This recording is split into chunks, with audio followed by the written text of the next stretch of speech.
Sola road પરના ભુવંગદેવ 4 રસ્તા પાસે આવેલી નેશનલ સ્કૂલની બહાર વિદ્યાર્થી પર છરી વડે જીવલેણ હુમલો કરાયો। નમસ્કાર મિત્રો, હું બિપિન તિવારી, BS91 ન્યૂઝ સત્યની સંગાથે। અમદાવાદમાં કાયદો અને વ્યવસ્થાની સ્થિતિ સામે સવાલો ઊભા કરતી વધુ એક ચોંકનારી ઘટના નારણપુરા વિસ્તારમાંથી બહાર આવી છે, જેમાં સોલા રોડ પરના ભુવંગદેવ 4 રસ્તા પાસે આવેલી નેશનલ સ્કૂલની બહાર આજે સવારે ધોરણ 10માં અભ્યાસ કરતા એક વિદ્યાર્થી પર છરી વડે જીવલેણ હુમલો કરવામાં આવ્યો છે।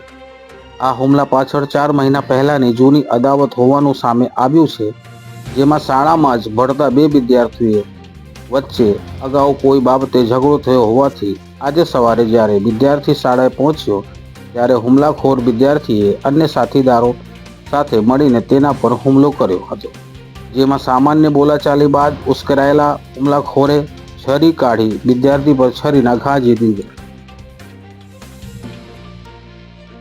આ અંગે અમદાવાદ જિલ્લા શિક્ષણાધિકારી રોહિત ચૌધરીએ જણાવ્યું હતું કે નેશનલ સ્કૂલમાં ધોરણ 10ના વિદ્યાર્થીની પરીક્ષા પૂરી થઈ અને બહાર નીકળ્યા પછી અન્ય યુવકો દ્વારા તેના પર હુમલો કરવામાં આવ્યો। નેશનલ સ્કૂલના સંચાલકો દ્વારા જણાવવામાં આવ્યું છે, હુમલાની આ સમગ્ર ઘટના શાળાની નજીક લાગેલી CCTV કેમેરામાં કેદ થઈ ગઈ છે। જ્યારે ઘટનાની જાણ થતાં જ ઘાટલોડિયા પોલીસનો કાફલો ઘટના સ્થળે પહોંચી ગયો હતો અને પોલીસ CCTV ફૂટેજ અને પ્રત્યક્ષદર્શીઓના આધારે હુમલાખોર વિદ્યાર્થીઓની ઓળખ કરી તેમને ઝડપી પાડવાની તજવીજ હાથ ધરી છે। જય હિન્દ, જય ભારત।